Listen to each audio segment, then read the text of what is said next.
নিজের বাড়িতে সোলার লাগান, বিদ্যুৎ বিল হবে শূন্য। বিশদ জানতে যোগাযোগ করুন। বিদ্যুৎ দপ্তরের গাফিলতির ফলে দুই ব্যক্তির মৃত্যুকে ঘিরে চাঞ্চল্য ছড়ালো নদিয়া চাপড়া থানার অন্তর্গত সোনপুকুর দাসপাড়া এলাকায়। মৃত দুই ব্যক্তির নাম ভোলা দাস এবং চম্পা দাস। উভয়ের বয়স যথাক্রমে 40 এবং 50 বছর।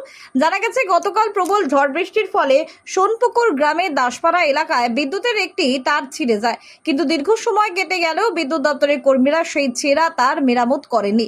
আর এই বিষয়ে অবগত না থাকার ফলে এই জায়গাতেই পাতা এবং ডাল কুড়োতে গিয়ে প্রথমে বিদ্যুৎপৃষ্ট হয়েছিলেন চম্পা দাস। তাকে বাঁচাতে গিয়ে ভোলা দাসও বিদ্যুৎপৃষ্ট হয়ে মারা যান। পরে ময়নাতদন্তের জন্য দেহ দুটি উদ্ধার করে হাসপাতালে পাঠানো হয়। ঘটেছিল এখানে জ্বালানি করে বেশি গরম হয়েছে। কি হয়েছে? ওই কারেন্টের শর্ট লেগে কাদের? ওই একটা ছেলের আর একটা মেয়ে। কবে ঘটেছে? এই তো আজকে এখানে কি করতে এসেছিল ওরা? ওই জ্বালানি করেছে।